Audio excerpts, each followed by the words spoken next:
Welcome to Reformed Thinking. You found the deep dive, and we're glad you're here. Our whole goal is to, make becoming truly well-informed a bit easier, without getting lost in just tons of information. It's pretty simple, really. We take a whole stack of sources, articles, research, our notes, and we pull out the core insights. We try to connect the dots, maybe find some surprising facts, and share just enough reflection to hopefully keep you engaged. And this deep dive, like always, it's really for you, the listener who's curious, who wants to think carefully about important topics. So our mission today, we're going to unpack the most compelling ideas from some very specific material and hopefully reveal connections that might just shine a new light on a familiar concept. Today, we are zeroing in on a single Hebrew word, but it's an incredibly rich one. Yeah, just one word. Our sources for this are mixed linguistic entries, some detailed dictionary definitions, various study guides, and obviously its actual use in the Bible itself. Now, you might be thinking, okay, how much can you really get from one word? But I promise you, quite a lot, actually. This word, menai, it looks simple maybe, but it carries this remarkable range of meanings, different applications across various biblical texts. I'm actually really looking forward to peeling back these layers, trying to grasp what it truly conveys. And that's exactly it. That's our hope for this deep dive. We want to get a handle on the full scope of Menāṯ, scholars call it the semantic range, and really understand how that range shapes how we read Scripture, especially, when it touches on how God works, how he provides for his creation. It's often quite striking how a single word in its original language can unlock a deeper theological understanding. And Menai is a perfect example of that. Okay, let's start at the beginning then. Let's trace mena back to its Hebrew roots. So this word has a really clear connection, a direct link to the Hebrew root. I got one. Now, this root, mana, it generally means things like to count or to allot or even to a point. So right there, even at that basic level, you can start to see how the root itself points towards this core idea of a portion, right? An assigned share. It's almost baked into the word's origin. Yeah, the concept is right there in the building block. Exactly. And, just for those who appreciate the linguistic details, while we're focusing on Menāṯ, some scholars suggest its form might technically derive from that same root, mana. It's a subtle point, maybe, but it just shows the consistency of the underlying idea. And what's really interesting here, actually, is that Menāṯ might not be purely Hebrew in origin. Linguists often identify it as an Aramaic loanword, something that came into Hebrew from Aramaic. Oh. Yeah, which tells a fascinating story about, languages influencing each other, cross-cultural stuff in the ancient world. It suggests this was a concept that was pretty widely understood. And the fact that it's described as chiefly late in Hebrew texts, meaning we find it more often in books written later, like Chronicles, Nehemiah, Psalms, Jeremiah, that suggests it became common currency during those periods. Right, the post-exilic period, perhaps, or around that time. Exactly. And its presence across so many different Aramaic dialects is quite something. It's not just in one place. You find its relative, the cognate, in Egyptian Aramaic texts, think elephantine papyri. You find it in Palmyrene Aramaic inscriptions from Palmyra. It's in Jewish Aramaic, like the Targums, the Aramaic translations of the Bible. It's in Syriac, the language of the early Eastern Church. Christian Palestinian Aramaic, even Mandaic texts. Wow, that's a huge geographical and historical spread. It really is. It shows this wasn't some obscure term. It points to a really pervasive concept, a shared understanding of portions and allotments across a vast linguistic landscape in the ancient Near East. That wide reach is fascinating. It makes you wonder about even earlier connections. And it actually gets even more interesting when we look back further to Ugaritic. Ugaritic was an ancient Northwest Semitic language, older than much of the Hebrew Bible text we have. And there we find a cognate word, MNT. Mm-hmm. What's really significant about this Ugaritic MNT is that it doesn't just mean part or portion. It also carries the meaning of counting or list. Ah, so both ideas are present there too. Exactly. This dual meaning in Ugaritic, which is documented in the standard references, it kind of foreshadows the range of meanings we're going to find in Hebrew. It suggests this ancient understanding where the idea of a portion was somehow intrinsically linked to the act of counting something out or signing it from a total quantity or list. It's a really key linguistic parallel. That makes a lot of sense. You count out the portions. Right. And we can even maybe tentatively connect this to an Akkadian word, manātu, hinting at an even broader Semitic family tree for this concept. And just to round it out, for those interested in later Hebrew, Menat continues to appear in Middle Hebrew texts too, so it has real staying power. So if you pull all these linguistic threads together, Hebrew, Aramaic, Yeah. Ugaritic, maybe Akkadian, the consistent understanding across these different ancient languages is quite telling. Right. And you can even add Greek to that list in a way. You look at the Septuagint, the ancient Greek translation of the Hebrew Bible. Right, the Greek word they often use for menai is meris, meris. And guess what? It also means part or share. No surprise there, I suppose. Not really, but it confirms the core idea. So this whole linguistic background, it shows that the concept of a portion or an allotted share wasn't some unique Hebrew invention. It was a deeply remnant idea across the ancient Near East, with a really broad semantic usage that crossed cultural and linguistic lines. And that's important because Because it suggests something fundamental about how people back then, including the people of God, perceived the world, how things were divided, distributed, and ultimately how things were determined or assigned. Okay, so we've traced its family history, so to speak. Let's try and nail down the core meaning of Menat itself in Hebrew. The most basic, most frequent meaning is, well, pretty simple. Part or portion. When the Bible uses Menat, it's usually talking about an assigned share of something. It's important that it's distinct from the whole thing, right? It's not everything, just a specific designated piece. A slice of the pie, not the whole pie. Exactly. And our sources mention this allotment could be given in different ways. It could be by courtesy, like a host giving a guest a choice piece, or by law, something prescribed, maybe like the tithes or portions for the Levites we'll talk about, or by providence. And that's where things get really interesting theologically, hinting at God's allocation. We'll definitely circle back to that. Yeah, and just to understand the word fully, it helps to quickly look at its grammar. Yeah. Nothing too heavy, but useful. Menai is a feminine noun that's consistent, and very often it appears in what grammarians call the construct state. Right, the construct chain. Exactly. Like that example you gave earlier, lenokos, Yeah. literally portion of a cup. That construct state, for anyone maybe not familiar, it basically links two nouns together. The first noun is sort of possessed or defined by the second one. Think king's crown instead of just crown. It shows relationship. Portion of what? Precisely. It tells you what kind of portion we're dealing with. A portion of food, a portion of the law, a portion of a cup. It makes it specific. And we also see plural forms. It's not always singular. You get zoltheameno in Nehemiah 12.44, and a slightly different plural form, gerado, in Nehemiah 12.47 and 13.0.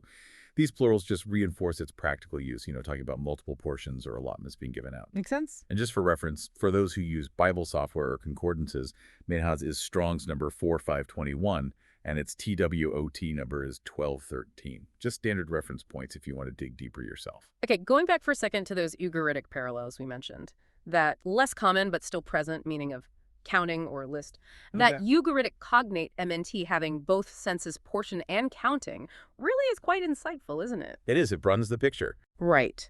While portion is definitely the main meaning in Hebrew, this secondary nuance suggests that menat isn't always just about a physical share being divided up. It could potentially carry the idea of an enumeration, a tallying, maybe even like an inventory or a record of what's been assigned or designated. Like your assigned duty from a list, perhaps. Could be. It expands the possibilities beyond just, a slice of bread to include maybe an ordered allocation or even a sense of accountability for what's been counted out or assigned. Okay, so we have the linguistic background, the basic meaning, the grammar. Let's shift gears now to how Menat actually functioned in the real world in ancient Israelite society.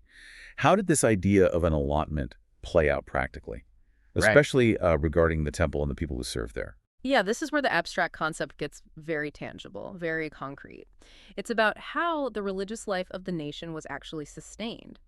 One really prominent use is for supporting the temple and its staff. Let's look at 2 Chronicles 31, verse 3. Here, it talks about safigio, that means the king's portion or his contribution coming from his own property, his wealth specifically for the sacrifices. And this is during Hezekiah's reforms, right? Exactly. Hezekiah is restoring proper worship after periods of neglect. So his action here, giving a meneh from his own resources, shows this royal commitment. It's leadership by example, providing the material stuff needed for the temple sacrifices. So it wasn't just the people's tithes. The king had a specific role, too. It seems so, yes. It highlights that leadership had a direct responsibility to make sure worship could happen properly. And it wasn't just the king providing general funds. Specific portions were also set aside systematically for the religious personnel themselves. For instance, the priests. They received their portions, as 2 Chronicles 31.4 mentions. This was their livelihood. Right, so they could focus on their duties. Exactly. And the Levites, too, who did so much of the practical work around the temple, they also received their assigned portions. Nehemiah 13.2 makes that very clear, especially when he finds they aren't getting them. Ah, yes, that leads to problems. Big problems. Even the temple singers, whose role in worship was vital, they got their portions too, according to Nehemiah 12.47. So this paints a picture of a pretty structured system for sustenance and support. It wasn't haphazard. No, it sounds quite organized. It was. It shows the community's collective responsibility, often laid out in the Law of Moses, to provide for these functionaries. It ensured they could do their sacred work without worrying about where their next meal was coming from. It was more than just charity then. It was a covenant obligation. Precisely. Built into the system to maintain the purity and regularity of worship. And building on that idea of law, Nehemiah 12.44 mentions something interesting. Literally portions of the Torah for the priests and Levites. What does that mean, portions of the Torah? Well, it likely refers to specific allotments or requirements that were actually prescribed by the religious law, by the Torah itself, probably detailing the support needed for the temple and its staff as part of their duties and their rights under God's law. So not just suggested contributions, but legally mandated portions. That seems to be the implication. It shows how practical provisions were woven right into the fabric of the divine law to make sure the covenant community could function as God intended. That's fascinating. And beyond these official religious contexts, Menat also just means everyday sustenance, right? Like a simple portion of food or drink. Absolutely. That's a very literal, down-to-earth application. Nehemiah 12.44, in its wider context, is about gathering these contributions, which included food portions. It shows the daily relevance. And then there's that specific phrase we touched on, menakos, literally a portion of a cup or drink. Now, this phrase seems simple, just a cup of something. But it becomes a really important image. It sets the stage for the more profound metaphorical uses later on. How so? Because it takes a common physical experience, receiving your share of a drink, and elevates it to represent something much deeper, like your destiny or even divine judgment. It's a foundational image that carries a lot of symbolic weight. Right, that makes sense. It bridges the ordinary and the symbolic. And thinking about how things are given, can mena also mean something closer to a gift? Like not just a required share, but something given more willingly? That's a good question. It can certainly carry that connotation, a contribution given to someone or for an event. And interestingly, there's actually a bit of scholarly discussion around that verse we mentioned, 2 Chronicles 31.3, about the king's contribution. The king's... Yes. Some textual scholars have suggested that maybe the original word wasn't menai, portion, but matnat, which explicitly means gift. Ah, okay. A textual variant discussion. Exactly. It's not universally accepted, but the discussion itself highlights the nuances. Whether it was seen as a required portion from his wealth or a more voluntary gift, the word mena, or its possible alternative, captures the idea of the king playing his part, providing his share to support the worship. So it covers both duty and maybe generosity, too. I think that's a good way to put it. It speaks to the role someone plays, their contribution, whether obligated or freely given, within the community's life and worship. It involves both stewardship and potentially free will offering. Okay, so we've seen mena in action, temple support, daily food, maybe even gifts. But now we need to shift to its, perhaps its deepest level, the theological meanings. This is where mena starts to convey ideas like fate or lot, what is determined, what is decreed, and very often what is decreed by God himself. Right. This moves beyond just physical shares. Absolutely. And this really raises a big question for us, doesn't it? How does this word menā help us understand God's sovereign actions, his involvement in the lives of people, of nations? Yeah, how does it illuminate his providence? Exactly. It paints a picture of a God who isn't distant, but actively arranging, allotting, determining the circumstances and destinies of his creation. And one of the most powerful ways this comes across is through that phrase we keep mentioning, menakos, the portion of the cup. This metaphor gets used in the songs in ways that are just starkly contrasting. It shows two very different kinds of divine allocation. First, let's look at its use for judgment. Psalm 11, verse 6. It says, "Fire and brimstone and a scorching wind will be the portion of their cup." Pretty intense imagery. incredibly intense. It's a grim, vivid picture of divine judgment on the wicked. It's not presented as just bad luck or random disaster. No, it's their menakosam, their assigned portion. It signifies a preordained, divinely decided outcome for them. The fire and brimstone echoes Sodom and Gomorrah, and the scorching wind suggests utter desolation. So the cup represents their allocated fate from God. Yes, a fate of judgment. It conveys a decision, a decree from God. It implies his choice and an unavoidable outcome for those who persist in wickedness. It's a powerful image of divine justice, where consequences aren't random, but are specifically appointed by God. But then the contrast is just stunning. You flip over just a few pages to Psalm 16, verse 5, and the same cup imagery appears, but with a totally different meaning. Ah, this is a wonderful verse. It truly is, the psalmist declares, YHWH is the portion of my inheritance and my cup. So, not fire and brimstone in this cup. Not at all. This isn't judgment. It's blessing, it's satisfaction, it's security. It expresses this wonderful sense of divine allocation where God himself is the portion. He's not just the one giving a portion, he is the portion. He is the source, the sum total of the psalmist's destiny, his provision, his inheritance. That's a huge claim. God is my portion. It's immense. It implies an assigned share that is utterly good, completely beneficial. It perfectly illustrates what our sources called allotment by providence. For the psalmist, God isn't just the giver of good gifts. He's the supreme good, the ultimate treasure, the satisfaction of every legitimate desire. And that really resonates with a Reformed understanding, doesn't it? God himself as our chief end, our ultimate satisfaction. Absolutely. It highlights that core belief. God is our inheritance, the source of all true joy and security. He is the ultimate fulfillment, the one who satisfies the soul completely. Our Menat is found in him. That cup metaphor is incredibly powerful, both in judgment and blessing. Are there other figurative uses of Menat that also point to this divine allocation? Yes, there are. Beyond the cup, consider Psalm 63, verse 11, or verse 10 in some versions.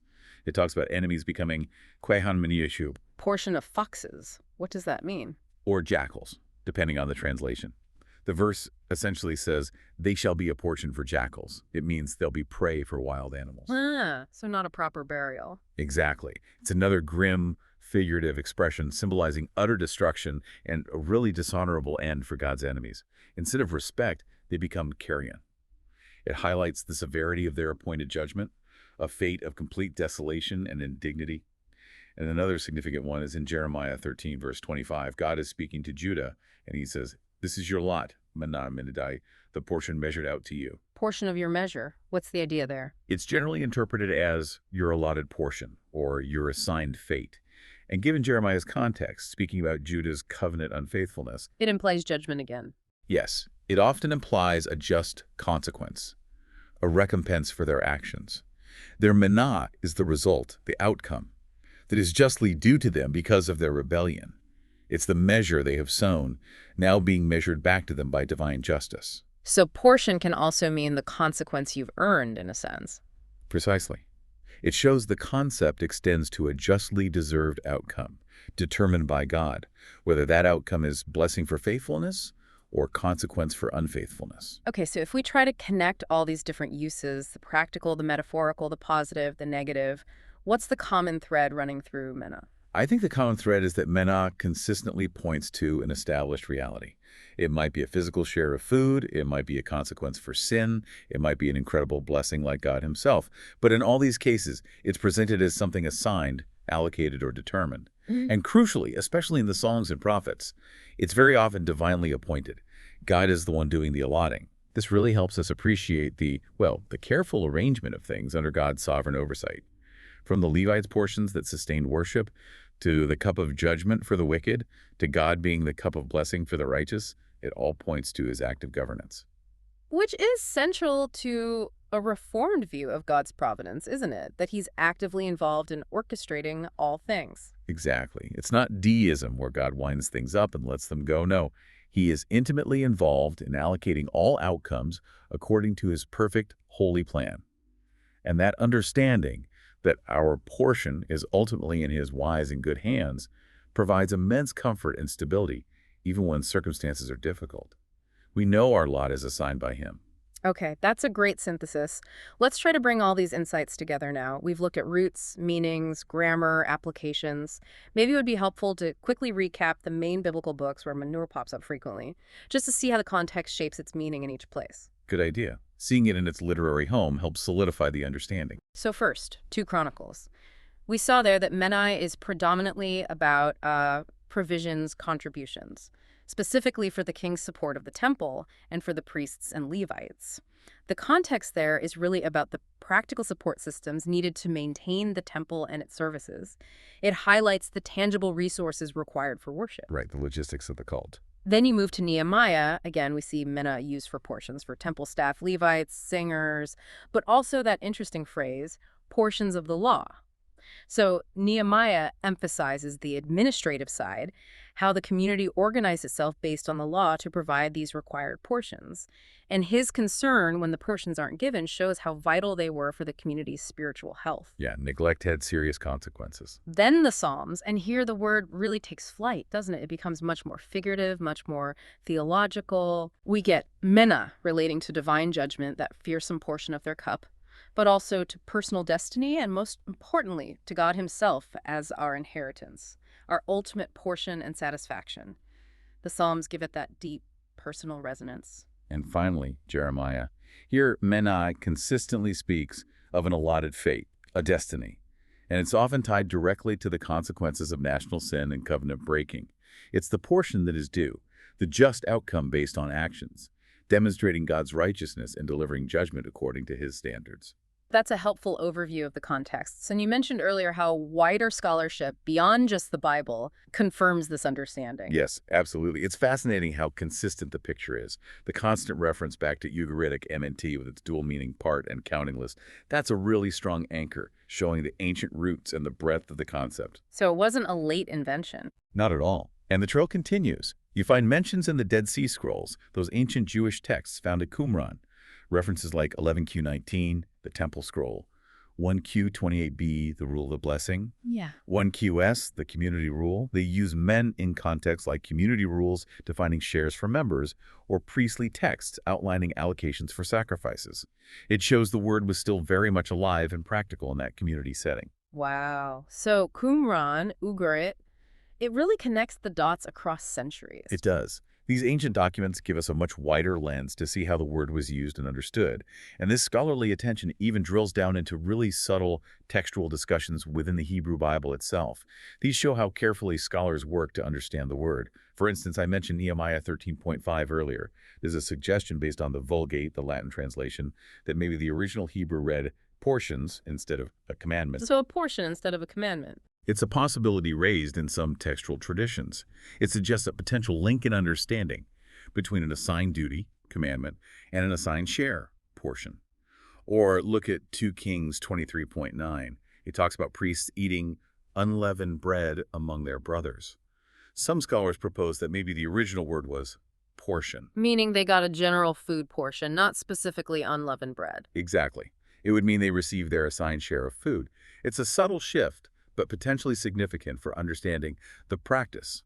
And one more example, Psalm 68.24 talks about feet wading in the blood of enemies. Some propose reading his portion instead of feel from Hemet, which would imply taking a portion from the enemies. These are very detailed textual points. They are, and while they are debates, they show the meticulous work involved. It's not just grabbing a dictionary definition. It's about digging into every nuance, every possibility in the manuscript evidence to grasp the most accurate meaning God intended in his word. We want to understand the precise portion he has given us through the text. Okay, so taking that huge step back, after looking at roots, meanings, grammar, context, metaphors, even textual debates, what's the big picture takeaway on Mena? It really is an incredibly versatile Hebrew noun, isn't it? Its core is portion or share. Simple enough, but its reach is just remarkable. It goes from the most concrete things, actual allotments of food, physical resources, especially for supporting worship and the priests and Levites, all the way to these profound abstract concepts, Hmm. our destiny, divine judgment, and ultimately our lot in life, even our eternal inheritance. Yeah, it covers a massive range. And it truly does. It's a word that connects the everyday with the eternal, the physical provision with the spiritual reality. And it consistently seems to point towards an assigned reality, something determined, often, as you said, rooted firmly in God's divine oversight and sovereign plan. It really underscores the precision and depth of the biblical language. And thinking about all that, this deep dive into Menā, it really does raise a compelling question for you, the listener, to reflect on. How might contemplating your own Menā, your own assigned portion, maybe your current circumstances, your gifts, your challenges, even your eternal lot secured in Christ, how might that shape your perspective on God's providence, on your place in his bigger plan? That's a searching question. It is. How does knowing that God is sovereign over all portions, the difficult ones and the comfortable ones, the physical needs and the spiritual blessings, how does that impact your trust in him, your understanding of his justice and his goodness, your appreciation for him as your ultimate satisfying good inheritance? It really encourages us, I think, to reflect on God's hand in everything, the big things and the small things, and ultimately to rest content in his perfect will and the good portion he has lovingly allocated for all those who belong to him through faith in Jesus Christ. That is indeed a thought-provoking place to land after exploring this single rich word. Thank you so much for joining us on this episode of Reformed Thinking for this deep dive into the many facets of Menā. We genuinely hope it encourages your own continued learning, your thoughtful engagement with God's Word, and maybe helps you see his hand more clearly in every portion of your life. Please join us next time for another deep dive into the insights that truly matter.